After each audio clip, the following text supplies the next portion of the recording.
Hey coaches, just picking up where Sammy Joe Small left off. Great comments by Sammy Joe, and these are things that we got to think about as we go through. And one of the things we do is, as goaltending coaches, our job really is to prepare them to meet the next goaltending coach or the next head coach, because they're not going to be furnished with your goalie coach every time they go to a hockey team. So it's really important that we, open those lines of communication, whether it's to connect with the coach from a goalie coach perspective, or connect with the goalie coach from the coach perspective and identify what the strengths and weaknesses and opportunities for improvement are.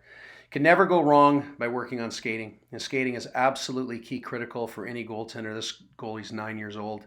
And working on these skating movements are incredibly important because we have to become unbelievable on our edges. And there's no excuse why a goaltender, even at 9, he's running this by himself, running at 9 years old, having a little routine every time he goes on the ice. And then eventually it turns up into, your 14s and 15-year-olds working on a variety of different skating patterns. But that really is something that a coach can do and become a mentor with, even if you don't have a goalie coach. Working on those edges and keeping both skates on the ice are really critical. When we go to the next phase here, we're talking about the importance of the goaltender's responsibility on a team. When you deal with some of the top players, this is a minor hockey program that I was working with just a couple of weeks ago and helping them set up their plan.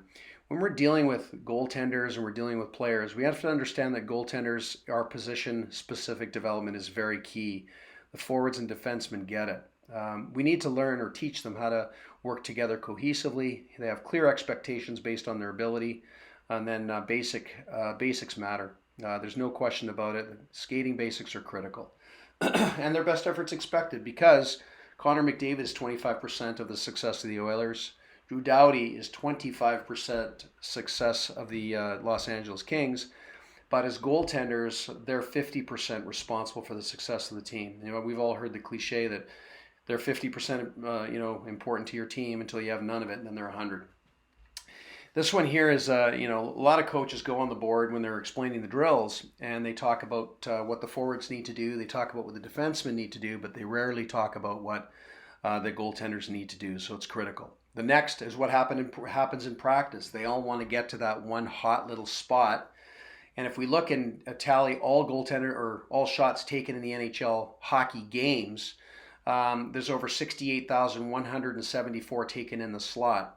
But in reality, when you look at things and break them down, less than 1.5 shots per game, or 3,063, actually come from that particular area. Yet every team from minor hockey to the NHL has players that come down the middle like that. So we got to adjust that to develop goalies and players.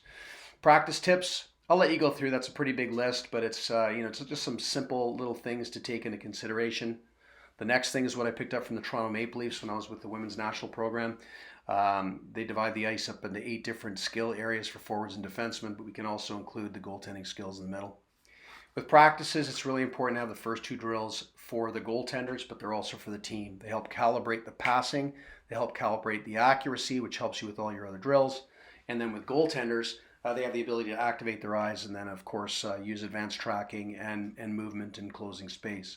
But you can see these little spots on goal, eliminating the rebound, going to the corner, feeding a player out front, all keeping the pucks down low so that the goaltender's confidence. And then there's the breakout pass. They go down the other end, do something similar to the goalie in the other end.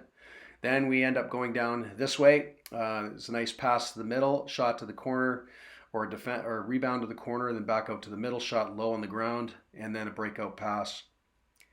And then the next one's 3 players. So you'll see the player come down, they'll pass it back and then shoot, and then they'll do an automatic breakout here, hitting a guy in the middle and then breaking up down the ice.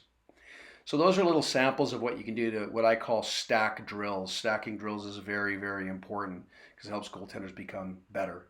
So what I say is be clear about your in-game decisions.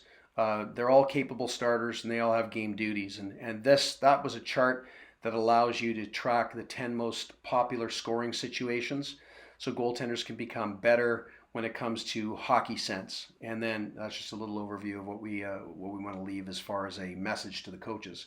So hopefully that helps. And if you have any questions, let me know.